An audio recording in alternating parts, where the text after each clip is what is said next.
গণভোট নিয়ে রাজনৈতিক দলগুলোর মতবিরোধ, একই সঙ্গে রাজনৈতিক অঙ্গনে নতুন সংকটের মধ্যেই বিএনপি আজকে তাদের 237টি আসনে প্রার্থিতা চূড়ান্ত ঘোষণা করেছে।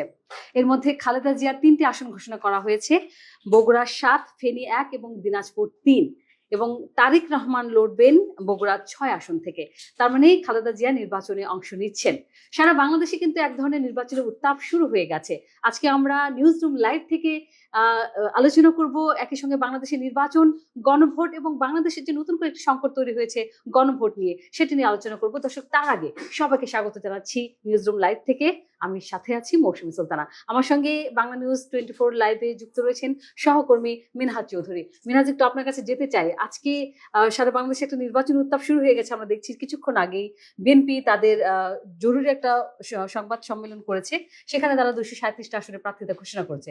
সেখানে দেখছি যে খালেদা জিয়ার 3টি আসন ঘোষণা করা হয়েছে, একই সঙ্গে তারেক রহমানের আসন ঘোষণা করা হয়েছে। তো খালেদা জিয়ার নির্বাচনে অংশগ্রহণ করার বিষয়টি নিয়ে এক ধরনের অনিশ্চয়তা ছিল কিছুদিন আগে, আমরা দেখেছি তারেক রহমানের কিছু বক্তব্যে। আপনি কি বলবেন? না, ধন্যবাদ মৌসুমী আপনাকে। আপনি জানেন যে তারেক রহমান কিছুদিন আগেই বিবিসি নিউজ বাংলাকে তিনি যে সাক্ষাৎকারটি দিয়েছিলেন, সেখানে তিনি কিন্তু বলেছিলেন যে খালেদা জিয়া কি নির্বাচনে অংশগ্রহণ করবে কিনা সেটি সম্পর্কে যখন তাকে প্রশ্ন করা হয়, তখন তিনি বলেছিল যে তার শারীরিক অবস্থার উপর নির্ভর করবে যে তিনি কি আসলে নির্বাচনে অংশগ্রহণ করবে কিনা।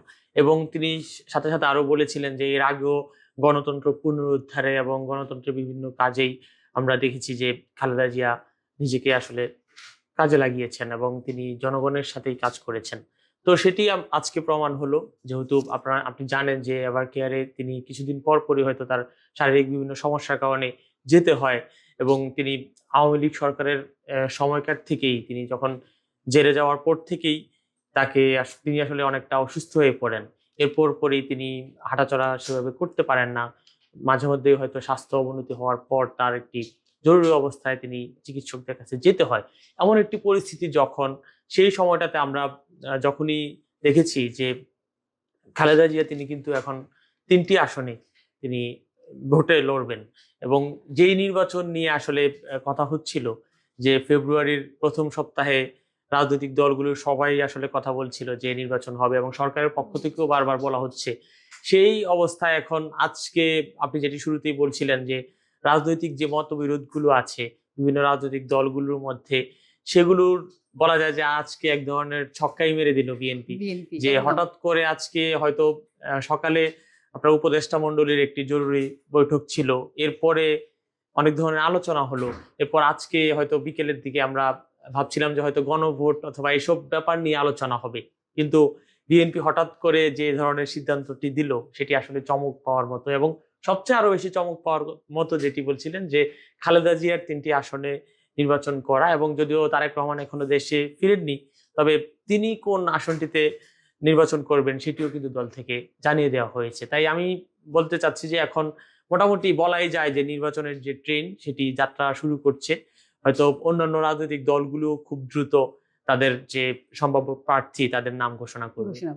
আমরা কিন্তু এই প্রার্থীতা ঘোষণা পরপরে দেখেছি যে এক ধরনের উল্লাস তৈরি হয়েছে এবং বিএনপি যারা নেতাকর্মীরা রয়েছেন মাঠে, তৃণমূল পর্যায়ে বিশেষ করে, অনেকেই কিন্তু তারা রাস্তায় নেমে পড়েছেন। আমরা কিছুক্ষণ আগেও আমরা লাইভে দেখেছি ঢাকার রাস্তাও বিএনপি নেতাকর্মীরা তারা উচ্ছ্বাস এবং উল্লাস প্রকাশ করছে।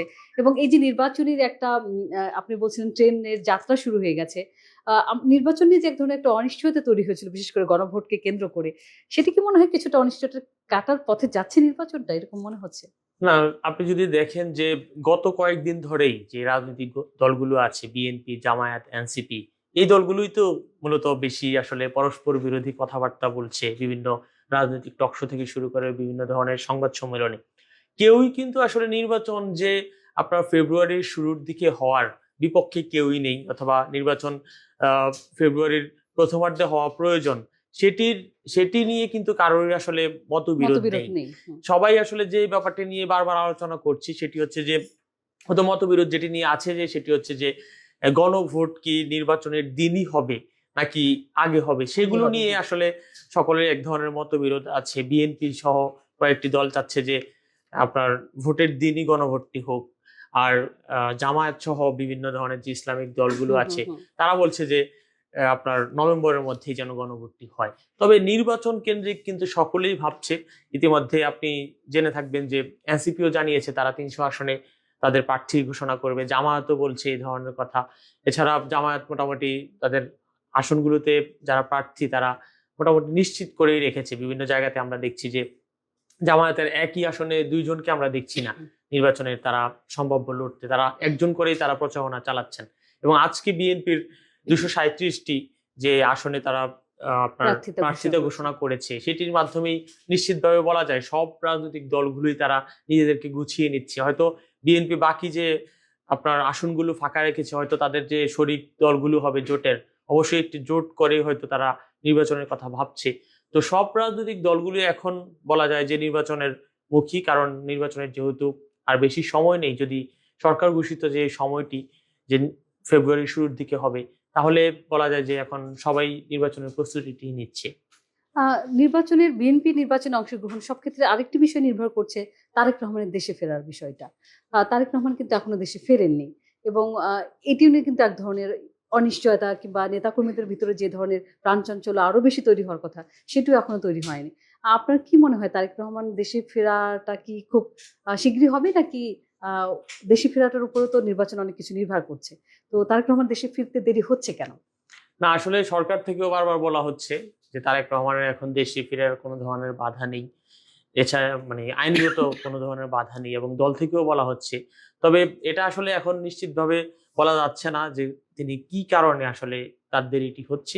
তবে আমরা যেটি জানতে পেরেছি যে তিনি দেশে আসবেন এবং এই মাসের শেষ দিকে আসতে পারেন এমন ধরনের তথ্য পাওয়া যাচ্ছে। এবং তার জন্য যে বুলেট প্রুফ যে গাড়ি এবং তার যে বাসস্থান যেখানে যে তিনি থাকবেন সেই জায়গাগুলো কিন্তু নিরাপত্তা নিশ্চিত করা হচ্ছে।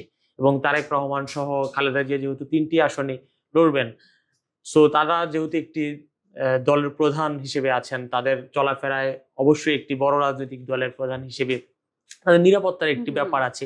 সকল ধরনের নিরাপত্তা নিশ্চিত করেই যেহেতু আপনি জানেন যে তারেক রহমান যখন দেশে আসবে, দীর্ঘ সময় পর তিনি দেশে আসবেন, আসার পর বিমানবন্দর থেকে শুরু করে তিনি যেখানে থাকবেন সেই জায়গা পর্যন্ত তাকে নেয়ার যে ব্যাপারটা, এরপরে তিনি যে গণসংযোগগুলো করবেন সেখানে তার নিরাপত্তার একটি ব্যাপার আছে। নিরাপত্তাটা নিশ্চিত করেই হয়তো তিনি দেশে আসবেন।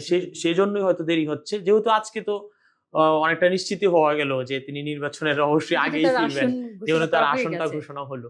তাই আমি মনে করছি যে, এবং আমরা যতটুকু জানতে পেরেছি যে এই মাসের শেষের দিকেই হয়তো তিনি দেশে ফিরবেন। আচ্ছা, আমরা একটু তার আগে যাই। যেরকম দুপুরে আজকে যে আপনি বলছিলেন যে উপদেষ্টা পরিষদের যে বৈঠকটি ছিল সেই বৈঠকে আলোচনায় বেশ কিছু সিদ্ধান্ত দেওয়া হয়েছে আজকে বৈঠকে এবং সেটি বলা হয়েছে যে রাজনৈতিক দলগুলোর যে মতবিরোধ তৈরি হয়েছে গণভোট ইস্যুতে সেখানে সরকার রাজনৈতিক দলগুলোর সমঝোতা করার ক্ষেত্রে আর কোনো ভূমিকা নিবে না, তারা উদ্যোগ নিবে না এবং রাজনৈতিক দলগুলোকে ৭ দিনের সময় বেঁধে দেওয়া হয়েছে যাতে তারা নিজেরা সমঝোতা করে ফেলে।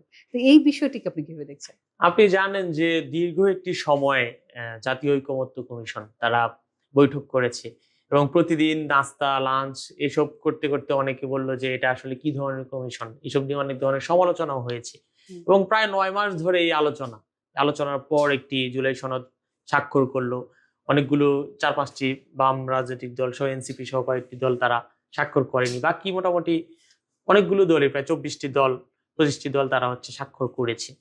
এখন কথা হচ্ছে যে আপনি যে ঐকমত্য কমিশনে প্রতিদিন সবাই খোলামেলা আলোচনা করে এবং সরকার থেকে যে উদ্যোগটি নেওয়া হলো, এরপরেও এত মাসেও তাদের মধ্যে একটি আসলে কি বলে একমত সবকিছু নিয়ে সেটি মতৈক্যটা হচ্ছে না। তো এই কারণে কিন্তু অনেক ধরনের বিভেদ তৈরি হচ্ছে। এখন অনেক ধরনের বক্তব্য শোনা যাচ্ছে যে ১৬ বছর ধরে যারা একসাথে আসলে আন্দোলন করেছিল, রাজপথে একসাথে ছিল, এর আগে জোট হিসেবেও ছিল বিএনপি জামায়াত, তারা দেখা যাচ্ছে যে এখন এক পক্ষ আরেক পক্ষকে আসলে তিরস্কার করে এবং প্রতিহিংসামূলক বক্তব্যগুলো দিচ্ছে, সেটি আমরা দেখতে পাচ্ছি। তো দীর্ঘ একটি সময় ধরে যারা আলোচনা করেও এত মাস আলোচনা করেও যাদের আসলে একেবারে একটি ঐক্যমত্যে আসতে পারেনি, তারা এখন ৭ দিন সময় আসলে কতটা ঐক্যমত হতে পারবে অথবা একটি সিদ্ধান্তে আসতে পারবে, এটি খুবই একটি কম সময়। এছাড়াও আপনি জানেন যে আজকেও জামায়াত সহ বিভিন্ন ইসলামিক যে দলগুলো আছে তারা আবার বলেছে তারা ৬ নভেম্বর প্রধান উপদেষ্টা বরাবর তারা স্মারকলিপি দিবেন, তারা মিছিল করবেন, আন্দোলন করবেন। এছাড়া বিএনপিও হয়তো তাদের সিদ্ধান্তটা জানাবে। এছাড়া এনসিপি কিছুক্ষণের মধ্যেই তারা প্রেস ব্রিফিং করছে, তাদের সিদ্ধান্তটা জানাবেন। তো সব ধরনের এক ধরনের মানে মতানৈক্য, এরপর বিভেদ এক ধরনের আমরা দেখা যাচ্ছে যে তাদের মধ্যে এক ধরনের ডিসিশন আসতে পারছে না, তারা কোনো ধরনের এক ধরনের ডিসিশনহীনতায় ভুগছে, সেটি আসলে বলা সিদ্ধান্তহীনতায় যাচ্ছে, ভুগছে। সিদ্ধান্তহীনতা। তো এই যে তাদের সিদ্ধান্তহীনতা এবং একই সঙ্গে মতবিরোধ, এই রাজনৈতিক মতবিরোধ, রাজনৈতিক দলগুলোর মতবিরোধ, এটি কি সাধারণ মানুষের মধ্যে কোনো প্রভাব ফেলতে পারে? জি, অবশ্যই এটি তো প্রভাব ফেলবেই, যেহেতু নির্বাচন ফেব্রুয়ারির প্রথম সপ্তাহের দিকে করার এক ধরনের চিন্তা আছে সরকারের, বা প্রথম দিকে করার চিন্তা আছে, যেহেতু নির্বাচনের আর বেশি সময় নেই, কয়েক মাস বাকি আছে। এই সময়টাতে সাধারণ মানুষ তো এখনো কনফিউজড যে আসলে কি হচ্ছে, নির্বাচন কি ঠিক সময়ে হচ্ছে কিনা বা হবে কিনা, যেহেতু সবগুলো প্রধান রাজনৈতিক দলগুলোর মধ্যে এক ধরনের মতবিরোধ দেখা যাচ্ছে। সাধারণ মানুষ তো এখনো তাদের সিদ্ধান্ত নিতে পারছে না যে ভোট কি হবে কিনা, অথবা গণভোট কি আসলে হবে কি হবে না সেটি সম্পর্কে, নির্বাচনের আগে হবে নাকি নির্বাচনের দিন হবে নাকি আদৌ হবে কিনা, সেটি নিয়ে সরকারের পক্ষ থেকে এখন পর্যন্ত কোনো ধরনের স্পষ্ট বার্তা আমরা দেখছি না। যদিও তারা বলেছে এক সপ্তাহের মধ্যে যদি তারা না জানায় বা অথবা একটা ধরনের একমত না হতে পারে, তাহলে হয়তো সরকারের পক্ষ থেকেই এক ধরনের কি বলে এটাকে বার্তা দিয়ে দেওয়া হবে যে আসলে তারা কি চান। এই ধরনের সরকার তো বলে দিয়েছে তারা এখন নিজেদের মতো করে সিদ্ধান্ত নিতে তো পারবে। এই ধরনের ঘটনাগুলোতে আমরা যেটি দেখছি যে সাধারণ মানুষের মনে কিন্তু এক ধরনের প্রশ্ন আছে যে তারা আসলে এখন অনেক ধরনের কনফিউশনে আছে যে নির্বাচন কোন সময় হবে এবং রাজনৈতিক দলগুলোর চিন্তা ভাবনা কি, সেটি আসলে বোঝা যাচ্ছে না। সেই ক্ষেত্রে গণভোট নিয়ে যে এই যে মতবিরোধ বা মতভেদ যেটি বলুন না কেন, সেটির গণভোটের বৈধতা বা গণভোটের গ্রহণযোগ্যতাটাকে কি প্রশ্নবিদ্ধ করবে কিনা? না, গণভোটের আহ, আপনার গ্রহণযোগ্যতা এটা তো এক ধরনের এক একটি রাজনৈতিক দল এক একভাবে দেখছে। কেউ কেউ বলছে যে, যেমন বিএনপি বলছে যে একই দিনে নির্বাচন এবং গণভোট একই দিনই তো হওয়া সম্ভব, এতে আসলে নির্বাচন একটি গণভোট আয়োজনে যে ধরনের খরচ হয় সেই খরচটি হয়তো বেঁচে যাবে, অথবা এই ধরনের গণভোট আসলে এই অন্তর্বর্তী সরকারের মাধ্যমে হওয়াটা কি কতটা আসলে যুক্তিযুক্ত সেটি তারা বলছে। এছাড়া আপনার এনসিপি বলছে যে নির্বাচনের দিনও হতে পারে গণভোট, অথবা আগেও হতে পারে, এটি তাদের কোনো সমস্যা নেই। কিন্তু জামায়াত সহ বিভিন্ন যে যারা ইসলামিক রাজনৈতিক দলগুলো আছে, 8টি রাজনৈতিক দল, তারা বলছে যে নভেম্বরের মধ্যেই হওয়া উচিত। তো এটি আসলে আমার মনে হয় খুব দ্রুত একটি জায়গাতে যদি রাজনৈতিক দলগুলো আসতে পারে, যে বৃহত্তর স্বার্থে, যেহেতু জাতীয় নির্বাচন একটি বৃহত্তর ব্যাপার এবং সব রাজনৈতিক দলগুলো চায় যে তাদের প্রতিনিধি নির্বাচিত হোক, তো সেই হিসেবে তারা বৃহত্তর স্বার্থে গণভোটটাকে যদি নিজেদের মতো করে একটি সলিউশনে আনতে পারে, তাহলে হয়তো এই জিনিসটা একটি ভালো পরিবেশের দিকে বাংলাদেশের রাজনীতির জন্য, বাংলাদেশের আগামী যে নির্বাচন আছে সেই নির্বাচনের জন্য এবং সাধারণ মানুষের একটি স্বস্তির জায়গা তৈরি করবে। গণভোট নিয়ে এবং একই সঙ্গে রাজনৈতিক দলগুলোর মতবিরোধ নিয়ে এই যে উপদেষ্টা পরিষদের যে অবস্থান আজকে তারা স্পষ্টভাবে জানিয়ে দিয়েছে, এটিতে কি একটা বার্তা দেয় কিনা যে রাজনৈতিক দলগুলোর সঙ্গে যে একটা সমঝোতার সুযোগ ছিল ডক্টর মোহাম্মদ ইউনূসের নেতৃত্বে অন্তর্বর্তী সরকারের, সেইটি সুযোগটা কি শেষ হয়ে গেল কিনা? সুযোগটা শেষ হয়ে গেল বলতে, আমরা তো দেখেছি এর আগে কিছুদিন পর পরই প্রধান উপদেষ্টার পক্ষ থেকে বিএনপি কে ডাকা হচ্ছে, জামায়াত, এনসিপি সবাইকে ধীরে ধীরে হয়তো আলাদা আলাদা করে অথবা দুটি দল করে করে এইভাবে ডাকা হচ্ছিল। বারবারই আমরা দেখেছি যে কিছুদিন পর পরই তারা আলোচনা করছে, পরস্পর রাজনৈতিক দলগুলোকে নিয়ে প্রধান উপদেষ্টা জানতে চাচ্ছে এবং সরকারের পক্ষ থেকেও জানানো হচ্ছে কি হচ্ছে। এবং আমরা দেখেছি যে এই জুলাই সনদে কি হবে সেটি নিয়েও বারবার আলোচনা হচ্ছে। এত এত আলোচনার পরে সরকার আজকেও বলেছে যে রাজনৈতিক দলগুলোর যে আপনার কি বলে এটা, যে ধরনের মতবিরোধ আছে সেটি নিয়ে তারা নিজেরাও বিব্রত, তারা নিজেরাও আসলে শঙ্কায় আছে যে কি হচ্ছে। এরপর আবার বিএনপি থেকে বলা হচ্ছে যে জুলাই সনদ বাস্তবায়নের যে ধরনের তারা যে ধরনের আপনার নোট অফ ডিসেন্ট গুলো দিয়েছিল এবং তারা যা দেখে আসলে জুলাই সনদে স্বাক্ষর করেছিল, সেটি তারা যখন আপনার পরবর্তীতে দেখা গেল সুপারিশে সেটি অন্তর্ভুক্তি করা হয়নি। এবং তারা বিএনপির পক্ষ থেকে বিএনপি মহাসচিব মির্জা ফখরুল ইসলাম আলমগীর বলছে যে এটি সরকার বিশ্বাসঘাতকতা করেছে, ঐক্যমত্য কমিশন এবং সরকার এখনকার যে বিভেদ সেটির জন্য তারা সরকারকে দায়ী করছে। কিন্তু আমরা অবশ্য সরকারকে দেখেছি আবার রাজনৈতিক দলগুলোকে একসাথে নিয়ে তারা বিভিন্ন ধরনের আলোচনা করছে। এখন আলোচনার পরবর্তীতে কি তারা কোনো ধরনের একপাক্ষিক কোন রাজনৈতিক দলের পক্ষ হয়ে তাদের সিদ্ধান্তকে প্রাধান্য দিচ্ছে কিনা, সেটি একটি বিবেচনার বিষয়। তাহলে সেক্ষেত্রে গণভোটকে সফল করার ক্ষেত্রে এই মুহূর্তে রাজনৈতিক দলগুলোর আসলে কি ধরনের বার্তা দেওয়া প্রয়োজন? না, আমি তো আপনাকে একটু আগেও বলেছিলাম, সেটি হচ্ছে যে গণভোট তো এখন সরকার তো ছেড়েই দিয়েছে যে এক সপ্তাহের মধ্যে যদি রাজনৈতিক দলগুলো নিজেদের একটি অবস্থানে না আসতে পারে, তাহলে হয়তো সরকার থেকে এই বার্তাটি দেয়া হবে। তখন হয়তো সেই বার্তাটি দিলে সেটি হয়তো কোনো রাজনৈতিক দলের পক্ষে যাবে, হয়তো সেটি বিপক্ষেই যাবে। তবে যেহেতু নির্বাচন, জাতীয় নির্বাচন খুব কাছেই, খুব লম্বা সময় পরে নয়, এই সময়টিতে গণভোটের জন্য আলাদা করে নির্বাচন কমিশন আয়োজন করা, নির্বাচন কমিশন আসলে কতটুকু প্রস্তুত সেটি একটি প্রশ্নের বিষয়। যে একটি গণভোট আয়োজনের পরে আবারও একটি জাতীয় নির্বাচনের মতো একটি বড় নির্বাচন আয়োজন করা, সব মিলিয়ে সরকারের জন্য কিন্তু একটি চ্যালেঞ্জ। এবং সরকার যদি, সকল রাজনৈতিক দল যদি এই গণভোট না চায়, সরকার অবশ্যই নিজে থেকে চাইবে না যে আরো একটি নতুন গণভোট তারা আয়োজন করে একটি বিতর্কের সৃষ্টি হোক। তাই সরকারও হয়তো ভেবেচিন্তে একটি, বলা যায় যে একটি রেফারির মতো যেটি ভূমিকা পালন করছে, তারা ছেড়ে দিল যে আপনারা একটি সিদ্ধান্ত নেন, যদি নিজেরাই আপনারা আলোচনা করে না চাইলে হয়তো তারা সরকার থেকে একটি ডিক্লারেশন দিয়ে দিবে, তখন সেটি সবাইকে মেনে নিতে হবে, তখন হয়তো বা কিছু করার থাকবে না। মিনহাজ চৌধুরী, আপনাকে অসংখ্য ধন্যবাদ জানাচ্ছি বাংলা নিউজ লাইভে যুক্ত হওয়ার জন্য। আপনি ভালো থাকবেন। দর্শক যারা আমাকে দেখছেন, আসলে গণভোটটি আসলে একটু প্রক্রিয়া এবং একই সঙ্গে রাষ্ট্রের যে কাঠামো রয়েছে সেটিও এটি নির্ধারণ করে।